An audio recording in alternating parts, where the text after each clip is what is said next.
the whole quest in life is one of discovering that innate divinity, that innate connection that we have with that universal, creative, timeless force, that is out there. And there are certain practices that can help take us there. And one life may be enough or it may not. And if it's not, then there is the afterlife, which is that after a while, you come back and you're reincarnated because life is school. And the goal is to help advance your consciousness to get to that place. And you'll keep recycling ultimately until you get there. And along the way, while we may not have memories of our past lives, there is this thing called karma, which is the connective tissue between our past, our present, and our future. And that's, the energies that we create in the world and what we put out there and the consciousness with which we operate and the habits that we, take on. Reincarnation as a vehicle through which to give us a second chance and a third chance and keep us growing, and karma as that connective tissue. I'm Srini Rao, and this is the Unmistakable Creative Podcast, where you get a window into the stories and insights of the most innovative and creative minds who've started movements, built thriving businesses, written best-selling books, and created insanely interesting art. For more, check out our 500-episode archive at unmistakablecreative.com.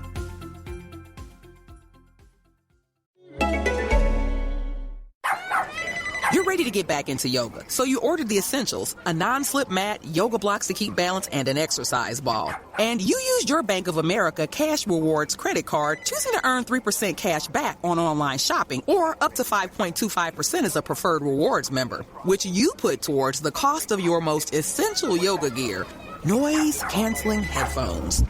Apply for yours at bankofamerica.com/more rewarding. Copyright 2020 Bank of America Corporation. Get ready for candy. Wall-to-wall, eye-popping, flavor-bursting candy. With Candy Crush Saga, you can enjoy 3 whole weeks of candy celebrations with loads of fun challenges and some sweet, sweet rewards if you top the leaderboards, like unlimited lives. Then on November 20th, finish it with a bang with a gift of unlimited color bombs for 24 hours. Play Candy Crush Saga now to join in the candy celebrations. Download it from the App Store, Google Play, or Windows Store for free. Terms and conditions apply. So I want to tell you about a new podcast called Future Positive, a podcast from the people at X Prize. This month, they're exploring artificial intelligence for good. Topics include how AI can help preserve indigenous languages, AI and self-driving cars, and how smart food systems will transform the way that we eat. They bring together big brains from all backgrounds to talk about the biggest challenges we face and the innovations that will have a positive impact on our futures. Expect insightful conversations with people that are changing the world, from AI to climate change. If you love the guests in the Unmistakable Creative, I think you'll love the insanely interesting people on Future Positive. Listen and subscribe to X Prize Future Positive podcast today, wherever you get your pods. Hitendra, welcome to the Unmistakable Creative. Thanks so much for taking the time to join us. My pleasure to be here and with your audience. And thank you, Srinivas, for all the great work you've done. Thank you. So I found out about your work by way of somebody on your team who wrote in to tell me a little bit about what you do.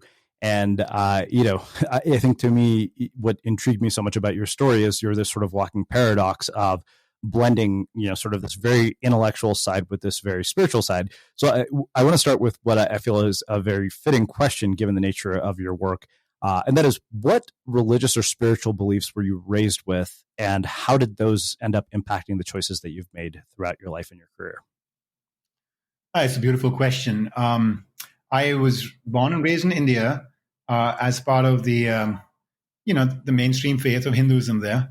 And that said, there are so many dimensions and, choices and paths within that faith that it's important to also double click a little bit more to understand sort of what aspect of it, was what I was exposed to. So one key aspect that I was exposed to was around really respecting that human quest for discovering the answers to the hard questions in life, right? Like, what happens after you die? What's my connection with the rest of the universe, right? Is family just the people who are of the same so-called blood, or what about the rest of, life on this planet, and, et cetera? And so that was, one of those, aspects of Hinduism that really sort of got inculcated in me, in my DNA, through the kinds of practices I was seeing from my parents.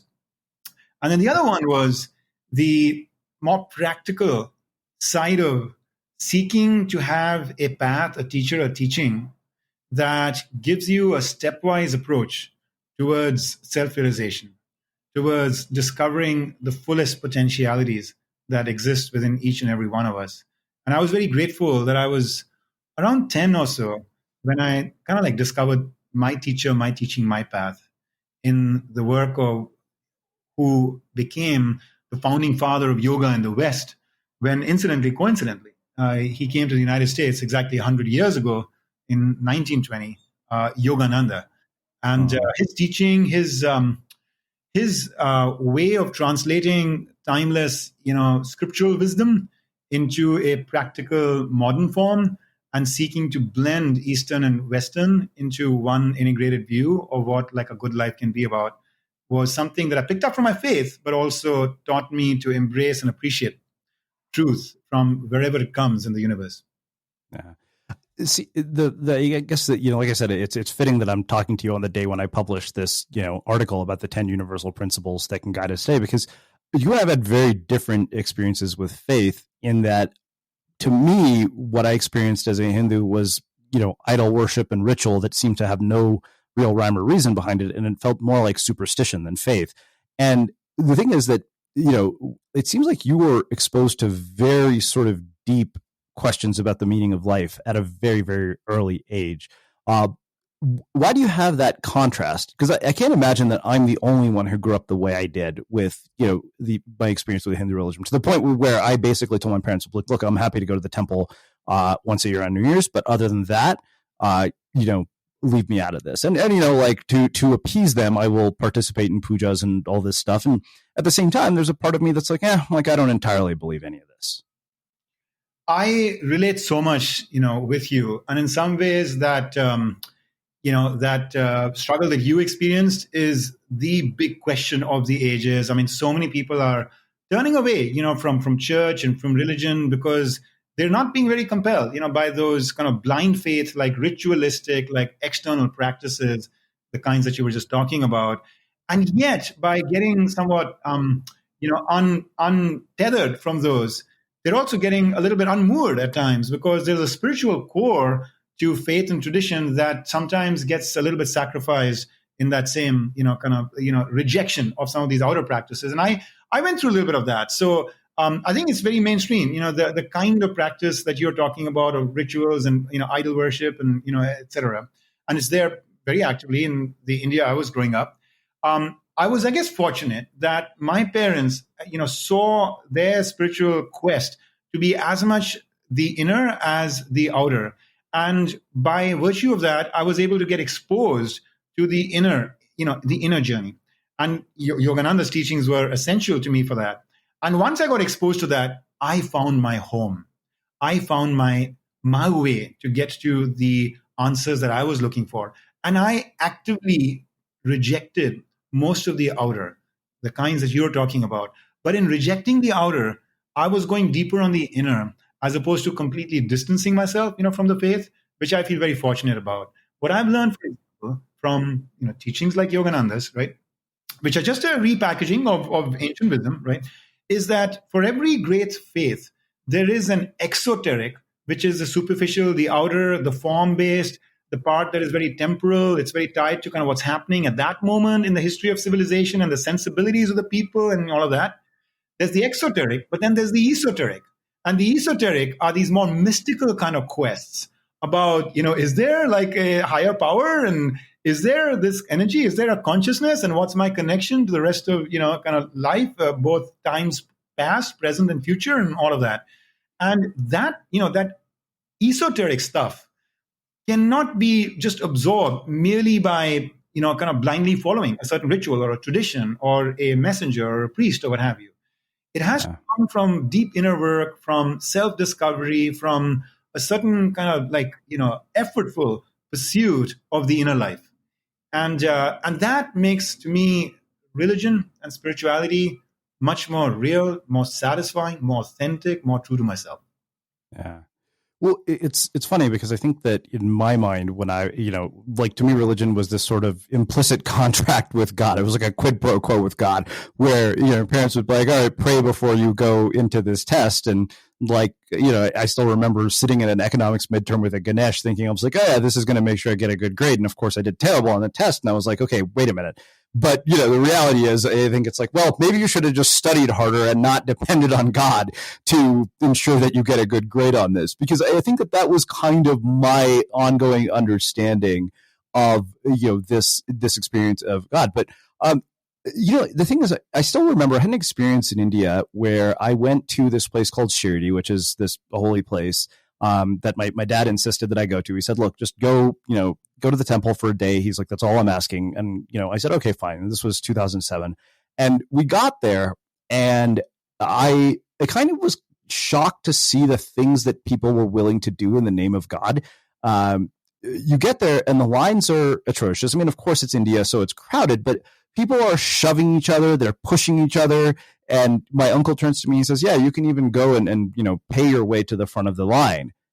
And I said, people do that at nightclubs to bribe bouncers, and you can do that in a holy city to go and see God? I'm like, doesn't that kind of go against the very thing that this is all about?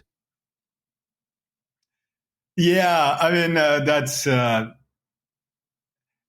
amusing, but it's also a sad commentary on how I think, we have gotten a little bit muddled in our quest for kind of a enlightenment, in getting so caught up in the outer forms that have gotten a little bit frozen in over time in certain sort of ways, whether it's the rituals, whether it's the behavioral expectations. And what we're talking about here, although it's a conversation that one person raised in the Hindu faith is talking with another raised in the Hindu faith, we're actually really talking about my professional, journey as well, because in leadership, which is what I teach, it's the same thing. We get so cemented and caught up in judging and assessing and striving for the right outer behaviors, thinking that if I can mimic, for example, the turtleneck and jeans that Steve Jobs wears, I might get a little bit closer to his greatness, And what we don't realize is that the essence of life and of leadership really in some ways lies within. It lies in the spirit, the consciousness, the intention that we bring to every moment, right? And so I'm empathetic, with that puzzlement that you went through in that moment. And yeah. I'm sure that you have evolved and grown a lot since then. You're being a little bit tongue-in-cheek.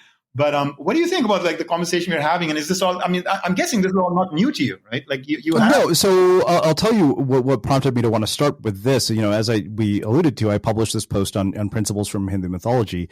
And what even piqued my interest in this was I was at my parents' house. This was before I took a surf trip to India in September. And one of my uncles was there, one of my parents' friends. And we were talking about the temple. And, we got into, Gita and Ramayana and Mahabharata. And he actually said, Srini, these are the very books that you love to read. They're filled with all sorts of spiritual lessons and life lessons. He said, the problem is that nobody knows any of them because now they're, as I alluded to, buried in idol worship and ritual that doesn't make any sense. And so when I went back this time, I, decided to just look for translations and so versions of this advice that had been made accessible to modern audiences in forms that were a bit more readable. And what I was surprised to find was that he was absolutely right. And I thought to myself, well, nobody talks about these. I've never went to the temple and had somebody talk to me about overcoming adversity, importance of connection with family, these kinds of things. Particularly with the Mahabharata was the one that really, as I was writing this article, it struck me. I said, you probably know this well from having grown up in India. We used to read these comic books as kids that would pretty much teach us all of these stories to the point where any Indian person who took a South Asian studies class at Berkeley didn't even have to study. We studied using comic books the night before the midterm because we knew all these stories inside and out. But what struck me as I was doing a deeper dive was that we learn the story, but we very rarely learn the moral.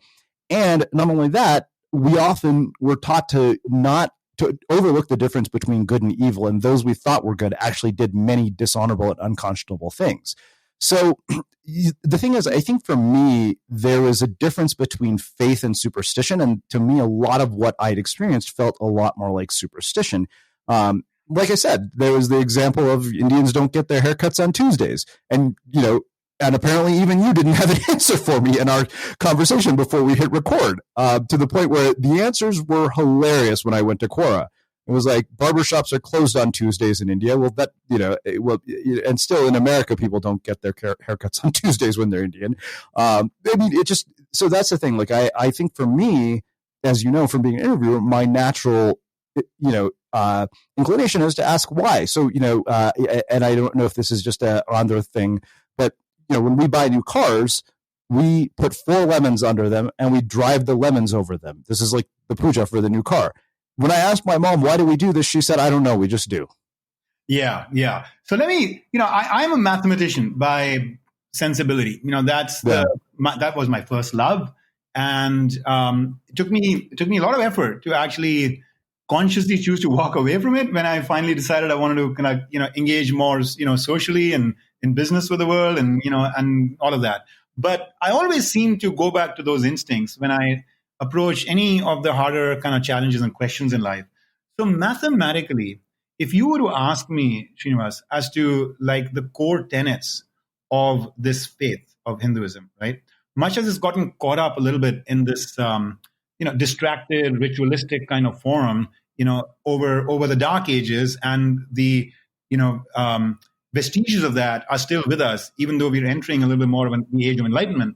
Those axioms to me, those core essential truths of Hinduism, which is what have really inspired me and guided me, I would offer kind of like the following. The first is that there is a creative force and energy behind everything. One single unified creative force and energy. The second is that creative force is not distinct from you and me and from the, objects around us. It is actually that each of us is a drop of that ocean. And not just are we a drop of that ocean, we are the whole ocean in the drop that we are.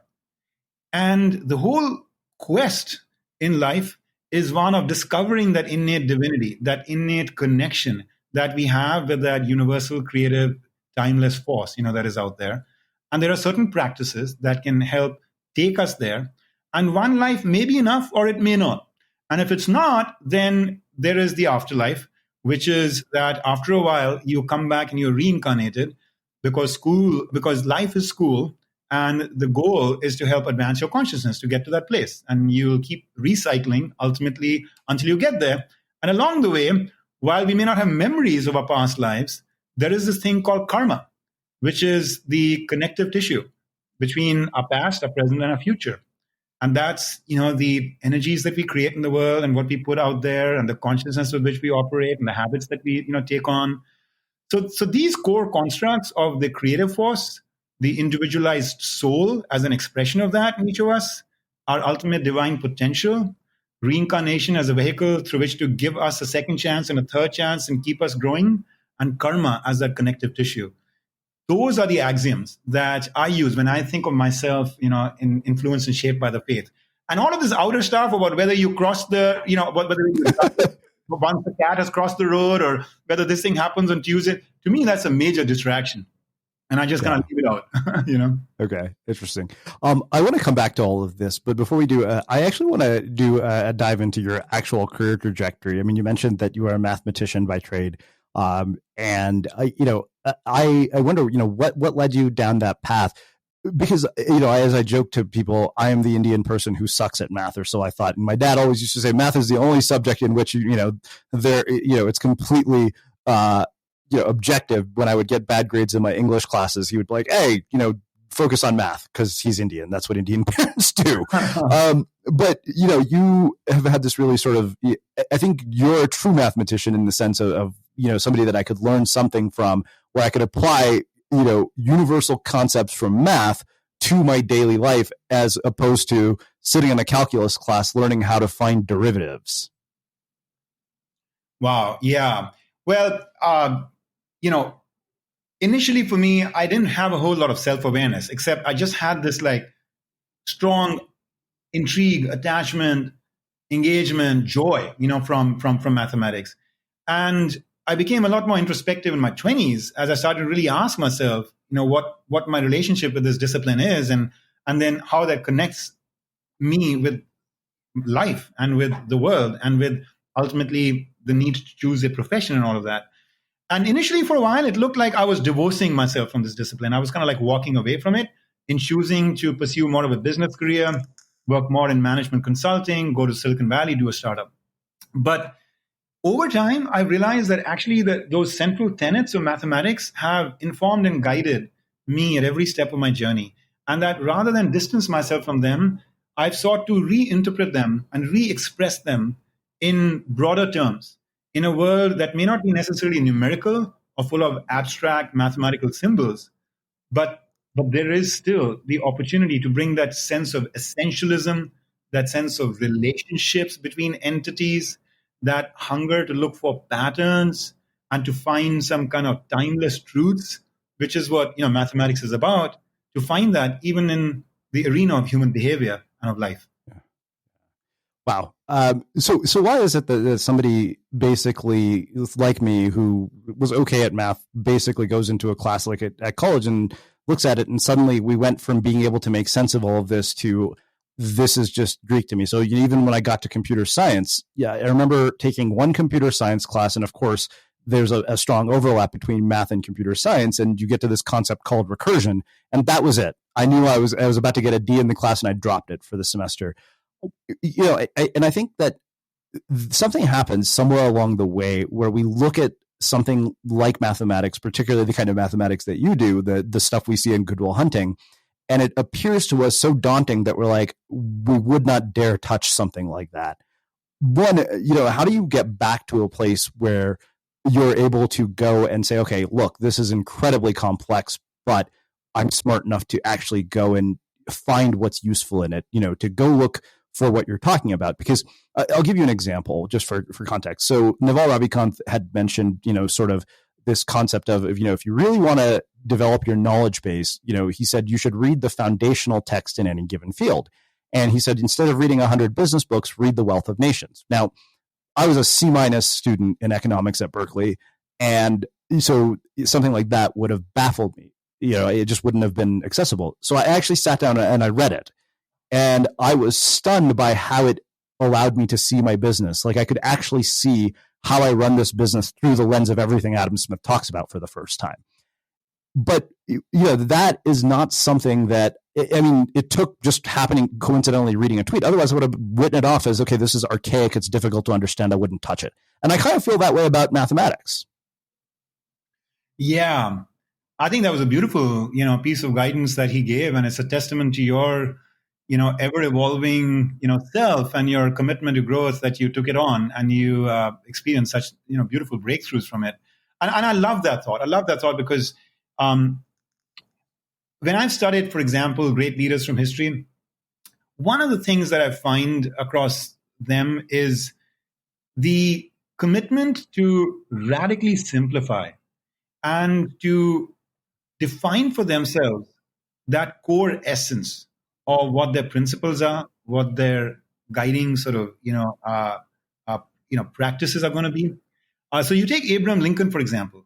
Here's a man, one of the most lettered people, right, in American politics, where his first inaugural, his second inaugural, his Gettysburg Address, etc. These are works of literature. I mean, they're incredibly beautifully crafted ideas, thoughts, sentiments, and yet he had 1 year of formal schooling, and he was minimally read. But what he read, he went really deep into absorbing it into his DNA, and then expressing and practicing it in all his legal craft, his political craft, his public engagement, etc. And to my knowledge, there were 3 basic tomes which were really informing and guiding him. The first was the Bible. The second was Shakespeare. He just loved Shakespeare. And the third, interestingly, was Euclidean geometry. He got this book on Euclid and his axioms and ways to prove certain mathematical propositions.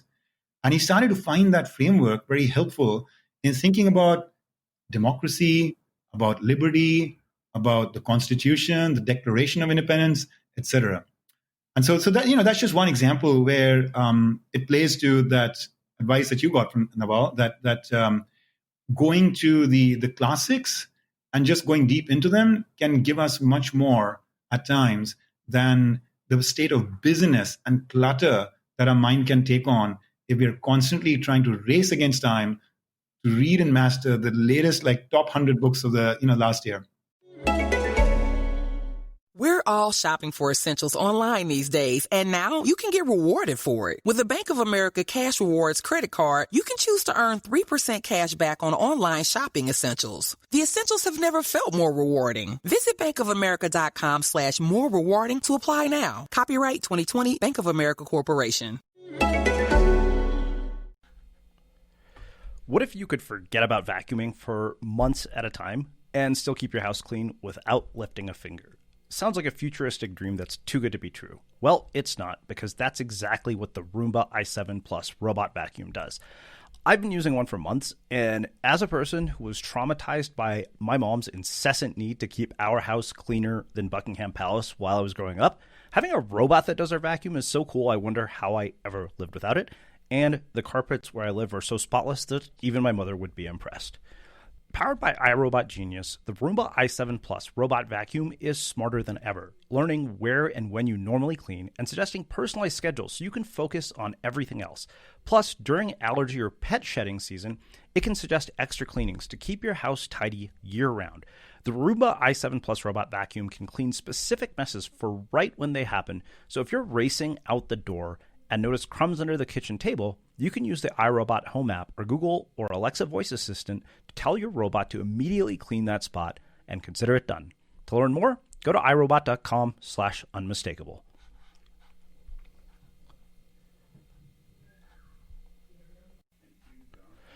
Let's pretend for a moment that you're about to launch a campaign. It tested well, your entire team is happy, everything is going according to plan, except for that one thought in the back of your head. How do I ensure the people I want to target will be in the mindset to receive my message? The answer?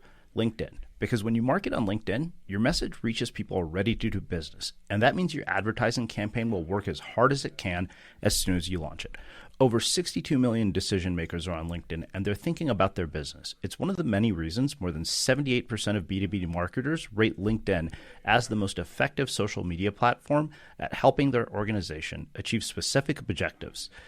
For me, LinkedIn has been an opportunity to discover new books I want to read, connect with potential podcast guests, and even find potential opportunities for speaking engagements. LinkedIn can help you reach your short and long-term business goals. They offer tools for brand building and lead generation. Not only can you target and reach a professional audience down to their job title, company name, and location, but you can engage people you already know based on who's visited your site or who you've contacted in the past. You can even customize your campaign based on the action you want your customers to take and objectives you want to achieve.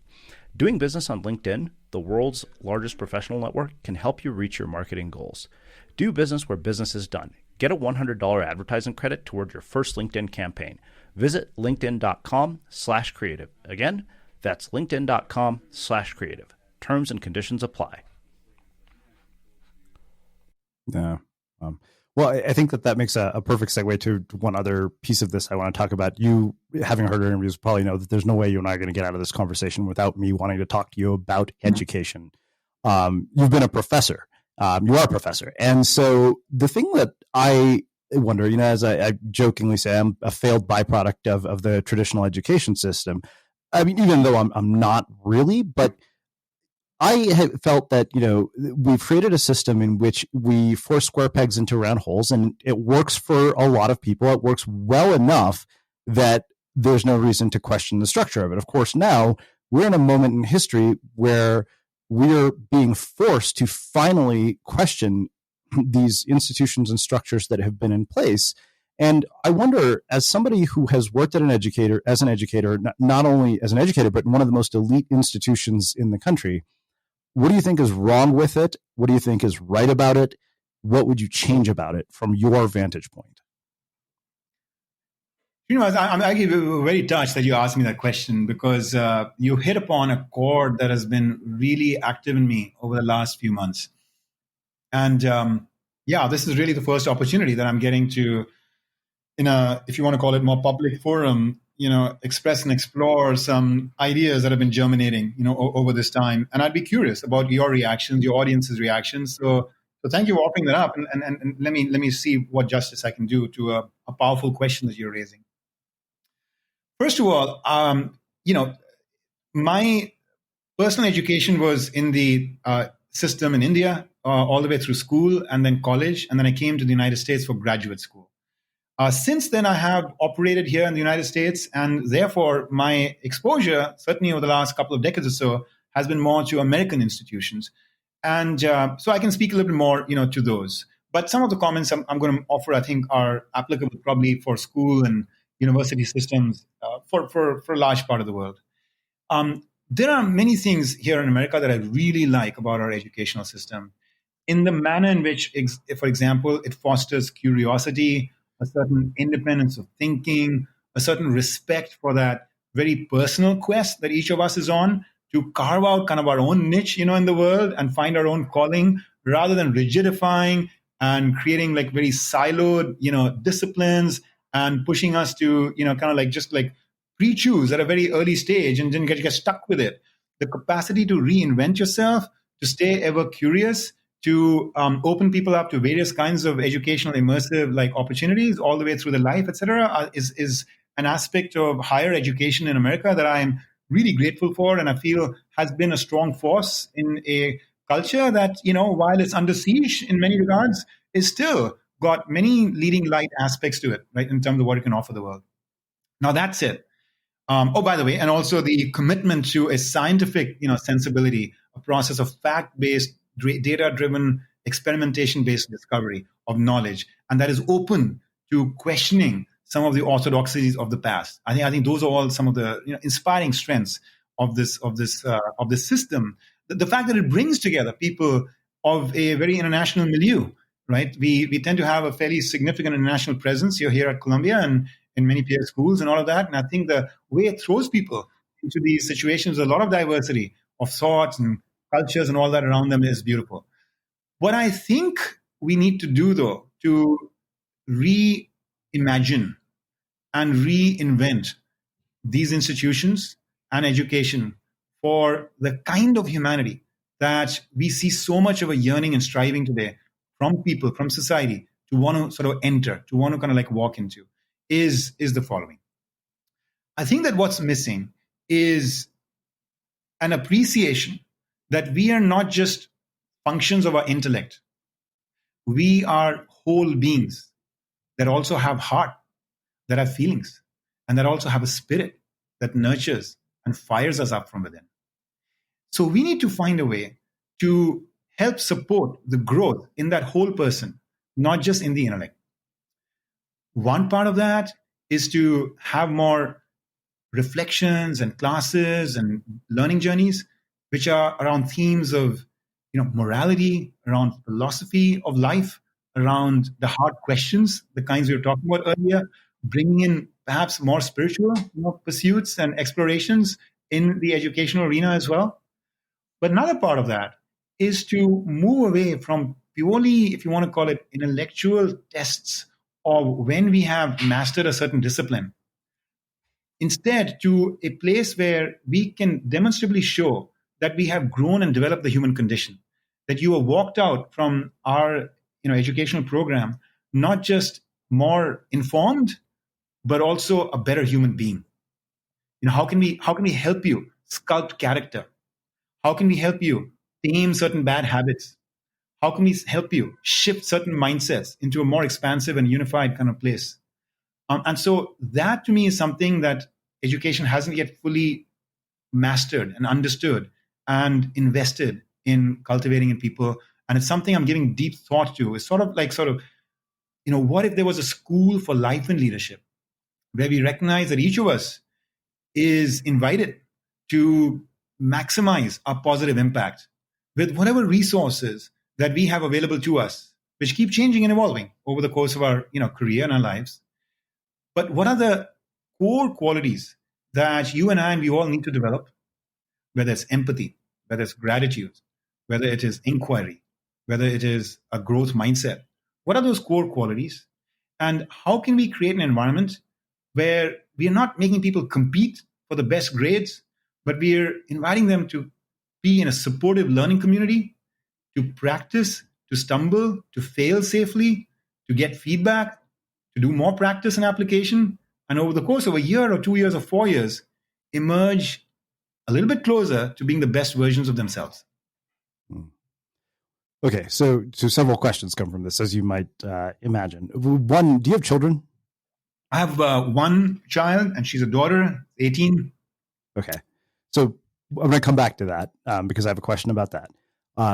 I think there's an interesting paradox at play. Now, you mentioned the beauty of the American education system is exactly what you mentioned, the opportunity for curiosity, self-discovery, all the things that we're talking about, these sort of rich, sort of, expansive things that go beyond letter grades and intellectual accomplishment. But the very people who get into institutions like the ones that you teach at have been conditioned their entire lives to pursue exactly that, because that's how they get there. I know this as a Berkeley undergrad, which is why I asked the question about your daughter. And that's kind of an interesting paradox. So you've been taught your entire life. I mean, particularly you grew up in an Indian family. I still, till this day, will never forget this conversation my dad was having with one of my distant relatives. We had, a son in high school, and my dad said, what is he interested in? Does he, want to be a doctor? Does he want to be a lawyer? Is he into computers? And I was like, you've limited this kid's entire future to 3 possibilities in high school. And my uncle replied and said, right now he's only interested in girls. I was like, smart kid. That's what he should be interested in when he's 16. But again, there's that paradox at play, because that is the conditioning, particularly in immigrant families, which gets us into places like a Columbia, like an MIT. So how do you begin to unwind that when it's so deeply embedded into people's psyche by the time they arrive at a place where they have these opportunities? Because I can tell you right now that if I went back to Berkeley, I feel like I would see a different school. I remember reading this book by Ori Braffman, who happened to also be at Berkeley at the same time I was. And he talked about, doing research in professors' labs and all these different things. And I felt like he was describing a university that was completely different than the one that I went to. So, that's one comment. And then the follow-up to that is, what advice have you been giving your daughter about career paths, and how has your own experience played a role in how you're informing her? Yeah, no, thank you for asking. On your first question, there's a quote from Yogananda that has had deep import in my life. And he says, be in the world, but not of the world. And it is that balance between striving to go within, be the most authentic and true version of yourself, master and tame, the inner demons that we have to, because being the true version of yourself doesn't mean that you can just follow every instinct and indulge every habit or, etc. It means doing a little bit of good inner kind of tilling of the soil to get to discover the wealth and the gold within.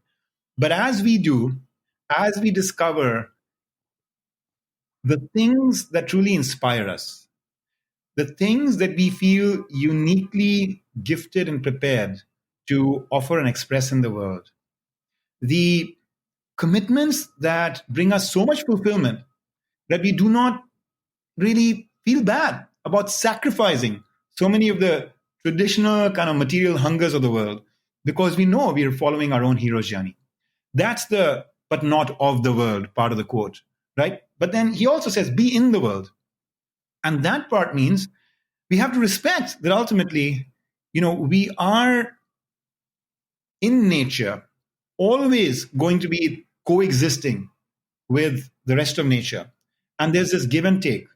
And there's this, enrichment and service that we both gain and give to the community around us. And in doing so, there will be these traps that we can fall into of limiting ideas and thoughts and kind of fixed, kind of structures that emerge first from within our own caregivers and our family, because they have those in their own unconscious way that they seek to impart to us. And then, the milieu of friends, around us, and then these institutions like in education and, our workplace and our media and what have you. there's this dialectic, there's back and forth between, being in that because you want to serve, you want to be in a position to kind of have meaningful engagement, you can't be a Robinson Crusoe on an island. So you got to be connected, and you got to be relevant, and you got to engage, and you got to have impact. But in doing that, can you also stay unshackled from whatever implicit constraints they're putting on you? In the story that you shared, which, I was smiling at because, of course, anybody who's grown up, with that Indian upbringing, can relate to it. The constraints there that, originally I used to see was, why are these parents not also open to this other career, or being an entrepreneur, or being a this or being a that, right? But more recently, I've started to recognize the limiting nature of even that frame, because that frame still accepts the manner in which we have drawn boundaries in the world. And wouldn't it be even more important to see yourself as boundaryless? To see that, these labels that we attribute to certain kinds of professions are merely that. They're merely labels. Why can, I at the same time not be an entrepreneur and an educator and a writer and a student, and a social activist at the same time, right? Why do we have to pick from some of these disciplines? So that's my thought on the first one, that my striving here has been to really seek to cultivate that sense of autonomy and independence and free space and distance and kinship with that voice within, while at the same time finding a way to fit in and meet people where they are and connect with the constraints and possibilities that the present times, offer to us. Yeah. And with regards to your daughter, I mean, part of the reason I asked that is it's interesting because I feel like you can get the same piece of advice at 20 and get that same piece of advice at the age of 30, and it will land very differently.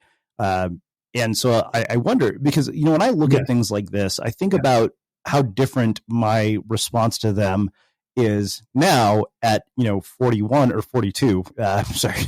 My roommate always says I keep forgetting how old I am, which is good. But the thing is that now I'm much more receptive, I think partially because I've had enough life experience, enough data points to appreciate that. But if I heard you at my parents' house, I would have been like, this sounds like some old uncle who has no idea what the hell he's talking about when I was 18.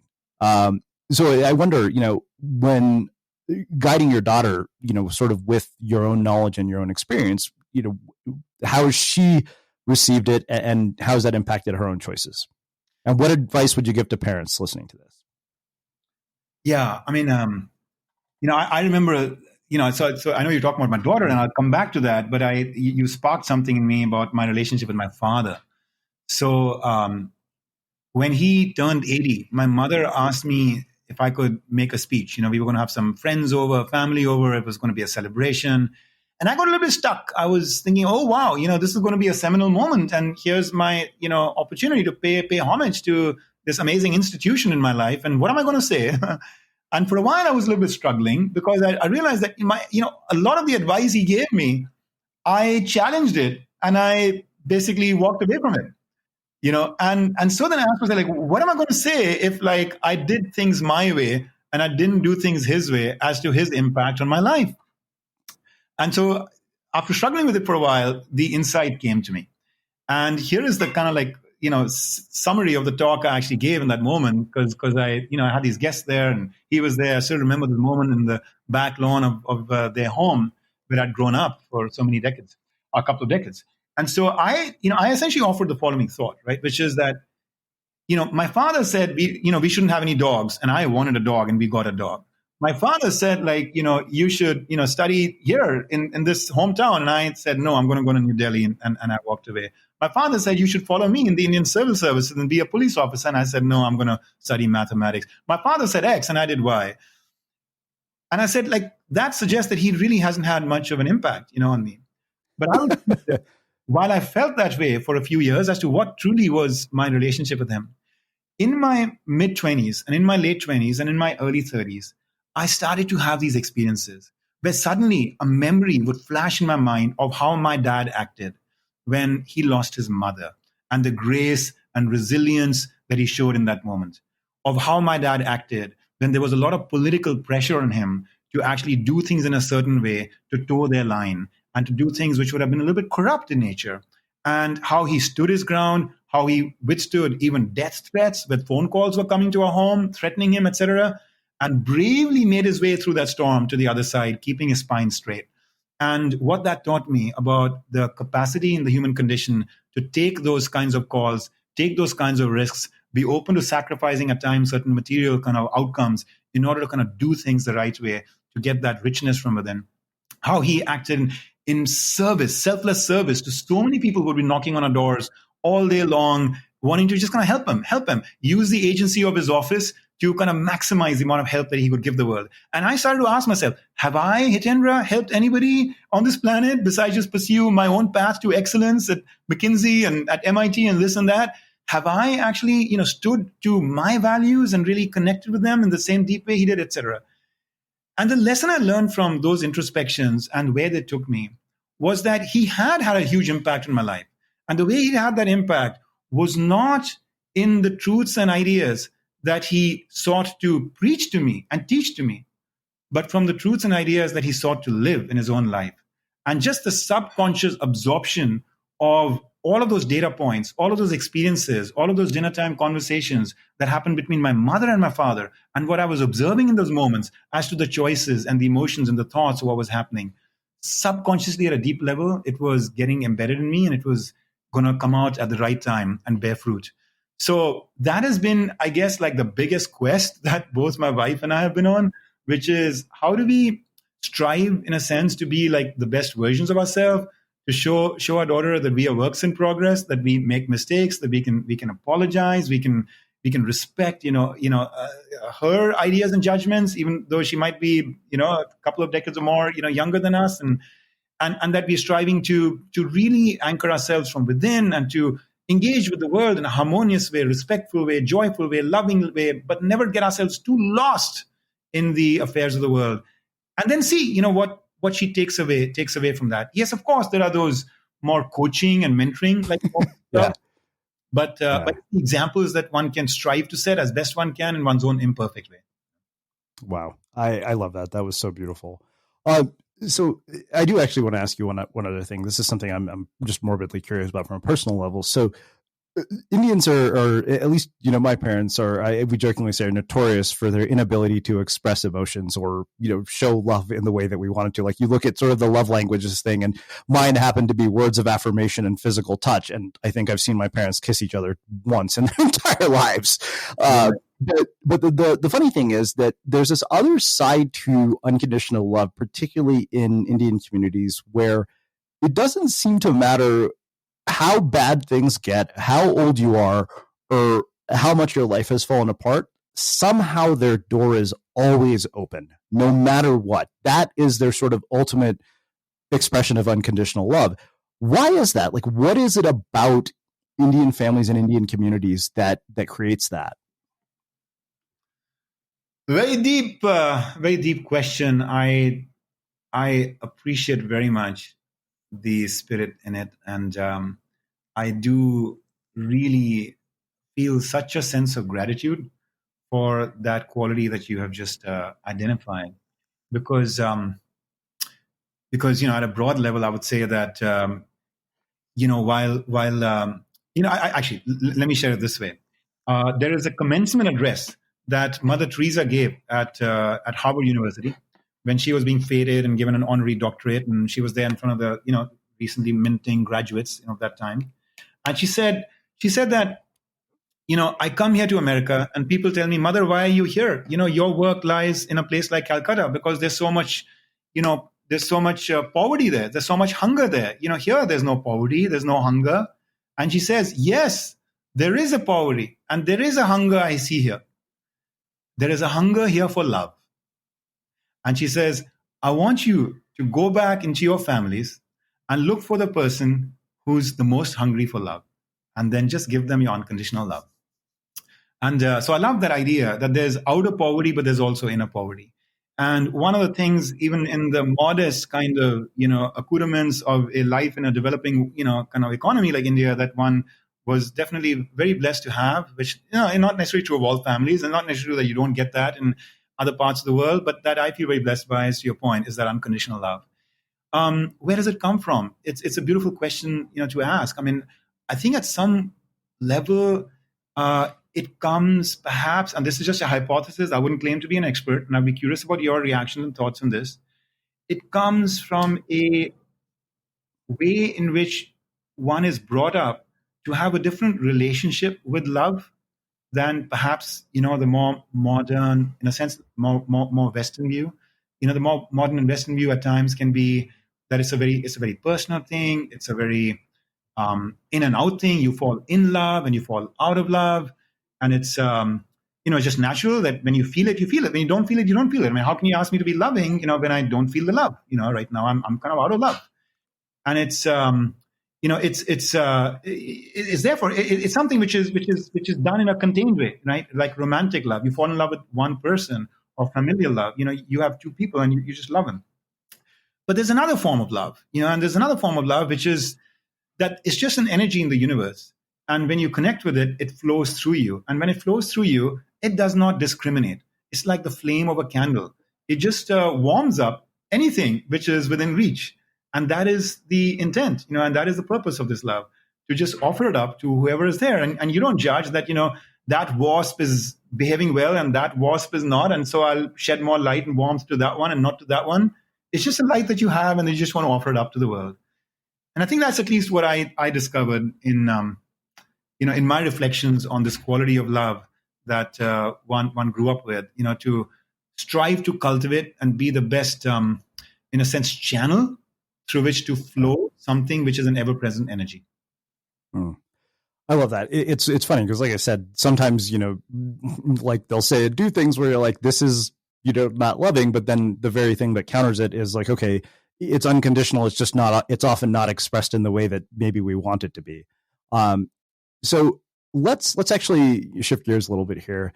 And talk about this idea of consciousness. And the reason this is interesting to me is because, I was living in this town, a couple of years ago, and there is like a Facebook group about consciousness. And I remember calling a friend of mine who is also, very sort of like, self-aware, into a lot of personal development. And, I said, hey, Charmaine, can I ask you what it actually means to be conscious? Because according to this Facebook group, it means that you're out of touch with reality. So you having the background that you do, sort of being able to blend sort of the intellectual with the spiritual, what exactly does it mean to be conscious? Again, powerful question. And I don't know how much justice I can do to it, but let me attempt at least to give you my journey into awareness about consciousness. I think, I like to see that it exists at various levels, and there is value and power to each level at which one can operate, consciously. So there is, if you want to call it material consciousness, which is to be aware of the material conditions of where you are and the constraints and the opportunities and the possibilities and the aesthetics, and the science of that material physical plane. And I think that level of consciousness is one thing that, for example, the Western world has really sought to master. And in the East, especially, let's say, the country I know, like India, over the centuries, it is something that got a little bit sort of compromised. And so that awareness, of the material and the physical plane is somewhat less there. The consciousness at that level is somewhat less present in traditional and modern times in India. It's growing, but it's still something that we are playing catch up to the West. I think it was there like 5,000 years ago, but it's gone to a different place. But then there's another kind of consciousness, right, where I can be conscious of my stirrings from within. I can be conscious of the fact that, here we are, let's say, drinking beer, watching a ball game, and my friend just made a remark that everyone is laughing about, but that from within, I just had a fleeting feeling of discomfort.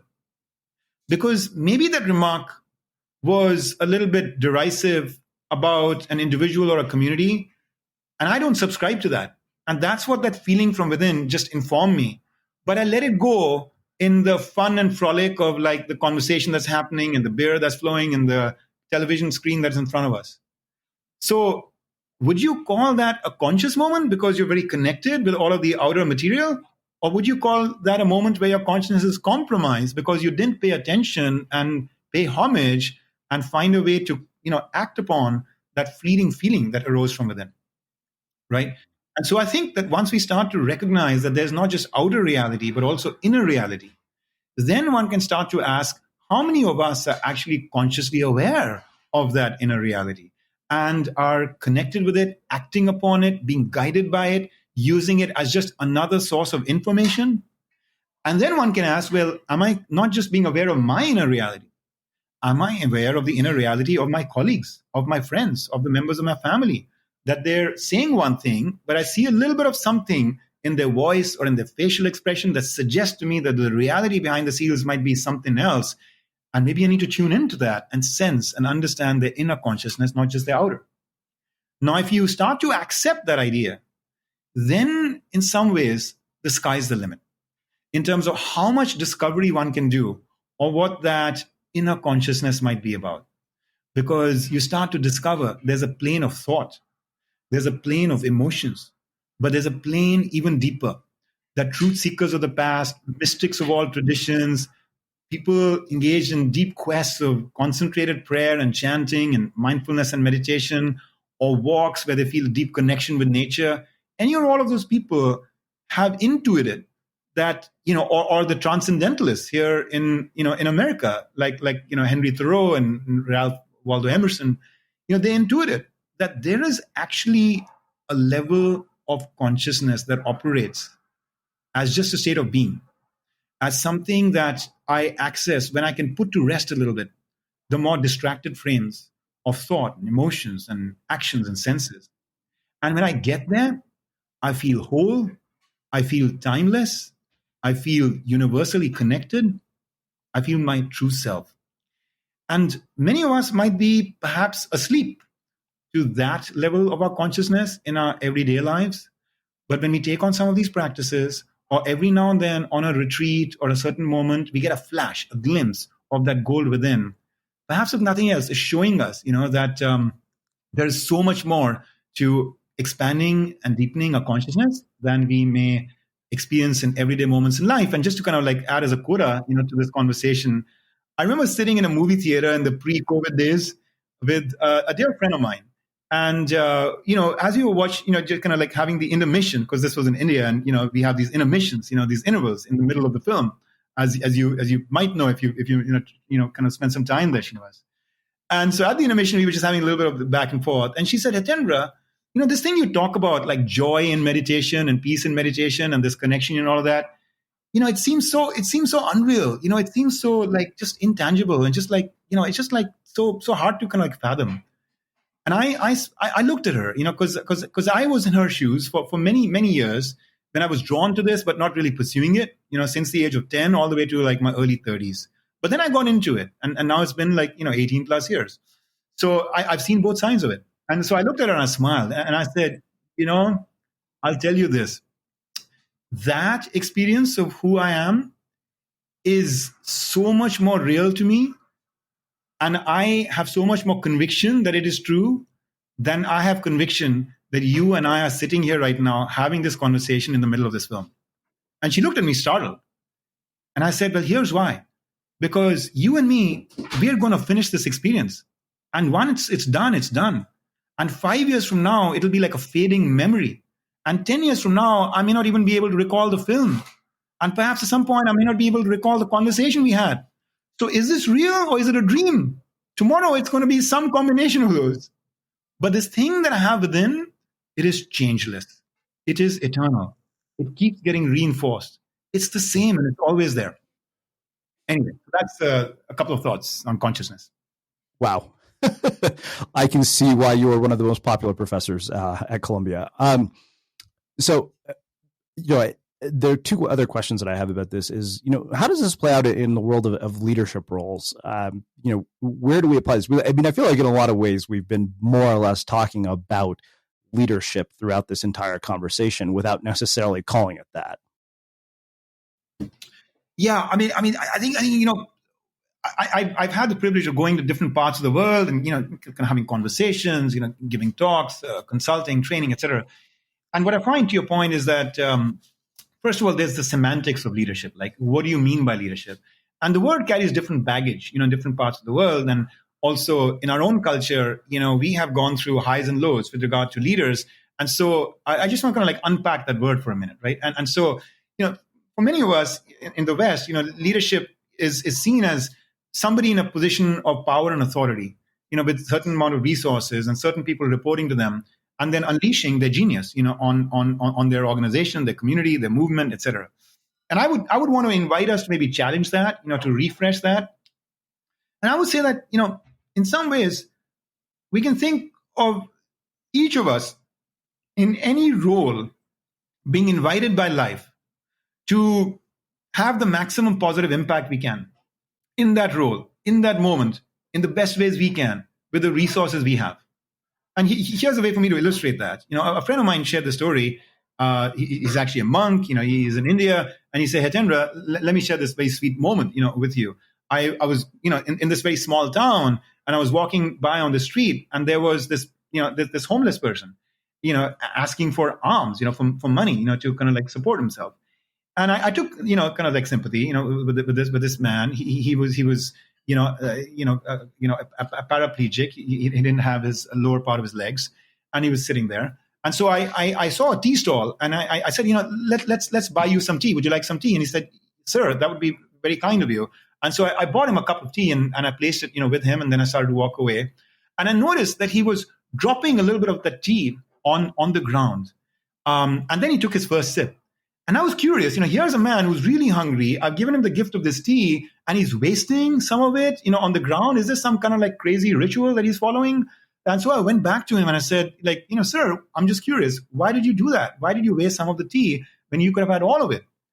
And the man, he said, looks at me very sheepishly, and he says, "Look, let me show you what happened here." He said, "The thing is, I can't consume anything that is given to me without sharing it." And he said, come here, look," he said very excitedly. And that tea that he had dropped had made a little puddle on that muddy street. And there were a few ants that were making their way to the tea and drinking of it. And that to me is leadership. Leadership is this act of saying, based on whatever resources I've been given, how can I have the maximum positive impact within my sphere of influence? And if every parent adopted it, if every citizen adopted it, if every frontline worker adopted it, if every child adopted it, if every traditional form of leader adopted that, how can I bring out the best in you and the best in me in pursuing some kind of noble, positive purpose and have the maximum positive impact? If that's a view of leadership, then I think collectively humanity could rise to that place that Gandhi saw, right? Because Gandhi said once, he said, the difference between what we do and what we are capable of doing would be enough to solve most of the world's problems. So if you define leadership that way, then you're right. I think anything and everything that we've been talking about really can be framed as this invitation from life to always and every moment seek to practice leadership. Oh. So I have two final questions for you. Over the course of your life, you have accomplished by any account and sort of any external metric what most people would consider success. McKinsey, MIT, teaching at Columbia. I mean, that's sort of in many ways, particularly in the culture we grew up in, sort of the pinnacle of achievement. What I wonder is how your personal definition of success has changed with age. Yeah. Another beautiful question, Srinivas. I'm actually, in the process of codifying my journey and my work, over the last decade into a book. And this is very central to the thesis of that book. And the thing that I can offer on this question of success is that there is outer success and then there's inner success.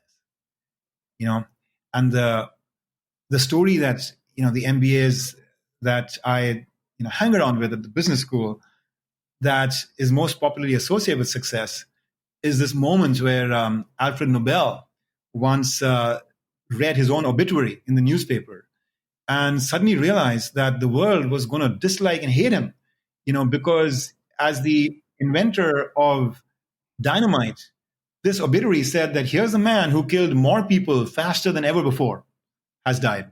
And it turned out that the newspaper had it wrong. It was his twin brother who had died, not him. But when he realized the way the world would remember him, he turned a new leaf. And that's when he instituted the Nobel Prize series, and he became more of a philanthropist and opened his heart up to like a whole different journey. And so there's this classic sort of view of success, right? Which is that it's what will be written on your tombstone. That's what will define you as to being a success or a failure. What footprints you left behind in the sands of time with people. But I want to invite us to challenge even that idea.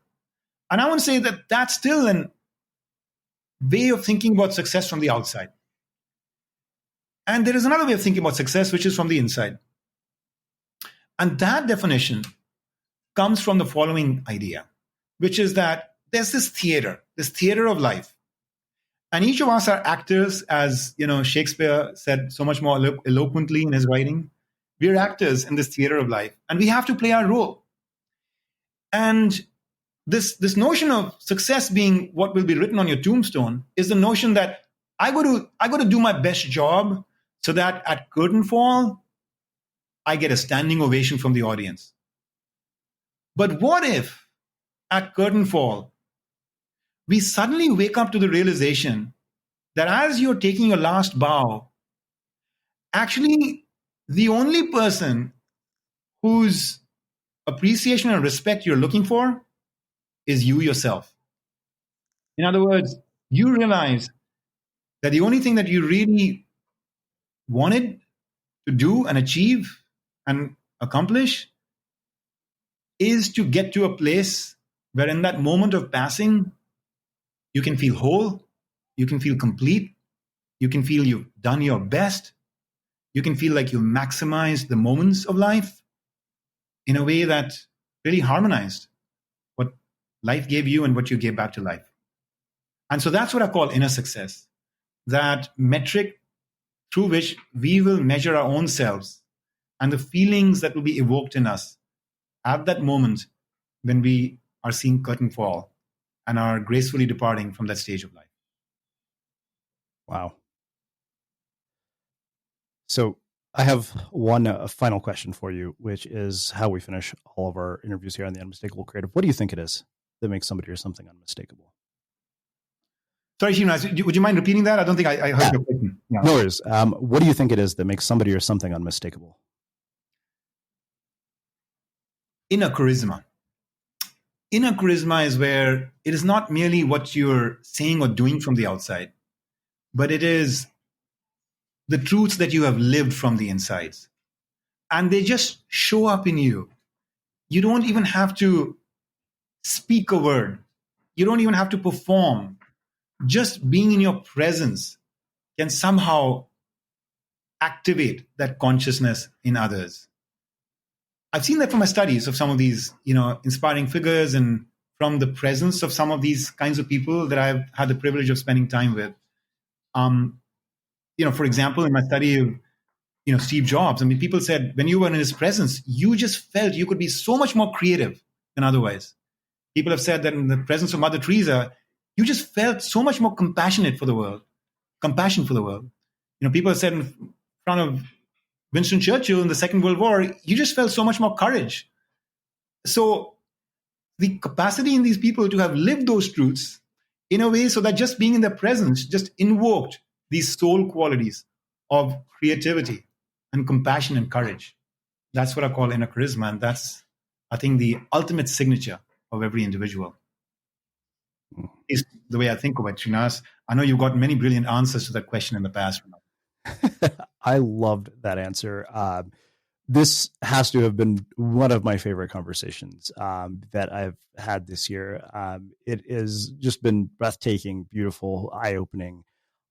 I can't thank you enough for taking the time to join us and share your story, your wisdom, and your insights with our listeners. I am so thrilled that I got to share you with my audience and even learn about your work myself. In fact, I was thinking, I was like, why hasn't this guy written a book? So let us know when you write that book, because I definitely will be one of the first people to buy it. Where can people find out more about you, your work, and everything else that you're up to? Yeah, I'm grateful. And you challenge me. Your questions are deep and they're sweeping in import. And, I had to really work hard towards making sure I could give you answers I can feel a certain responsibility and ownership over. So thank you for taking the audience and taking me to that profound place, which is clearly a craft that you're a master at, Srinivas. And thank you for inviting that next stage connection that anyone in the audience who's interested in my work can have with my journey. I would offer the following. Besides my teaching at Columbia, I have founded and I run an institute, Mentora Institute, Mentora. And so Mentora.institute is our address. We primarily serve organizations in helping do leadership and culture development. And we are working as well towards more of a direct-to-consumer model that should be unveiled somewhere in the next year. But for now, it's a place where you can go to understand how we serve organizations. We've done work in the public sector, we've done work with nonprofits, but a lot of our work is in the corporate sort of business world. In addition, there is my personal website, hitendra.com, so hitendra.com. And there you'll be able to sign up if you're interested for my newsletter and also for getting updates on a webcast that I run about every couple of Thursdays called Intersections, where my aspiration is to bring a guest and have conversations, at least, a third as stimulating as the one that you draw from your people, Srinivas, because I'm still a student, of this discipline that you are such a master at. But in Intersections, our goal is to help create these kinds of fusions, these dissolving of boundaries, these intersections between purpose and profit, and inner and outer, and east and west, and science and spirituality, and beyond. So, I'd certainly be happy and encouraging of anyone who's so drawn to it to come to hitendra.com as well. Thank you for the opportunity. I'm deeply honored and privileged to be part of this. Absolutely, I'll be reaching out to you when I get closer to having the book be announced and published, and grateful for all the work that you're doing to bring curiosity and a deep sense of connection and reflection to a world that is hurting and really yearning and needing that. Thank you, Srinivas. Thank you. And for everyone listening, we will wrap the show with that. Thank you for listening to this episode of the Unmistakable Creative Podcast. While you were listening, were there any moments you found fascinating, inspiring, instructive, maybe even heartwarming? Can you think of anyone, a friend or a family member who would appreciate this moment? If so, take a second and share today's episode with that one person, because good ideas and messages are meant to be shared. Upwork has the world's largest network of independent professionals. So if you need a UI designer, hey guys, Kevin. A full stack developer, this is Madeline. Or a whole team of designers and developers working together, hey, you've got the full team here. Myself, Rachel, Adam, and Stephanie. Hey-o. Hey everyone. Hey, how's it going? Hi. Upwork has agencies too, available for 6 weeks or 6 months. When you need in-demand talent on demand, Upwork is how.